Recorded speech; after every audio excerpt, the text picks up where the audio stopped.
বাদ দে জামাই, সকালবেলা এই সুমিরে পাত্রপক্ষ দেখতে আইবো, তুমি রেডি হয়ে থাকো। পাত্রপক্ষ দেখতে হবে আর মানে কি? তো তো বিয়ে ঠিক হয়ে গেছে, আমি জানি না। আর কথা পাত্রপক্ষ আগে দেখতে হইবে। হ্যাঁ, আমরা আগে পাত্ররে দেখবো, আমাকে পছন্দ হয় কিনা এটা হইলো ব্যাপার। পাত্রপক্ষ যদি আগে আইয়ে পড়ে, আমাকে পছন্দ হইলো না, এদিকে খাওয়ান দাওয়ান সবকিছু অ্যারেঞ্জমেন্ট করে বইয়ে নিচ্ছি, তো এখানে লস হইলো না। আর আপনার যদি আগে দেখি অপছন্দ করি লাই, তো তোমাকে টাকাগুলো আছে, এই খাওয়ান দাওয়ান বাবদ কম করি তো 1000-20 খরচ হইবে না। আবার 50% 10,000 টাকা দেন, আমি ছাগলগুলো পেইন্ট করি। কিসের ছাগল পেইন্ট? কোনো ছাগল পেইন্ট নাই। আপনি ছাগল পেইন্ট করলে করবে, না করলে না করবে। কোনোদিন তুমি শুনছো আগে পাত্ররে দেখতে যায়? এর নিয়ম নাই। এই কাশেম বলছে আগে পাত্রে দেখতে যাই তুইবে। আপনি আগে জানান যে মাইয়ার পেট দান ভগ্নিপতি, তার ডিমান্ড এটা জানান। আমরা আচ্ছা এমন না করলেও হয় না? না করলে হইবে লিখা আমার অ্যাভয়েড করে সবকিছু এনে করা হয়েছে। আর আমি যা বলতেছি সেগুলো না হলে আমি সবের মধ্যে, আমি কিন্তু রাজিয়ার মধ্যে নাই।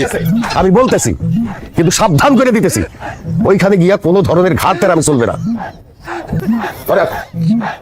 দেখছো অবস্থা, বুঝছো কিভাবে আস্তে আস্তে আস্তে আস্তে আমার মাইনাস করার ষড়যন্ত্র চলতে আছে। এই ষড়যন্ত্রের জাল এই আমি ছিন্ন করবোই করবো। কে ষড়যন্ত্র করছে? যা ছিন্ন করতে পারলে করো, তুমি করে গেল কথাই তো হলে না।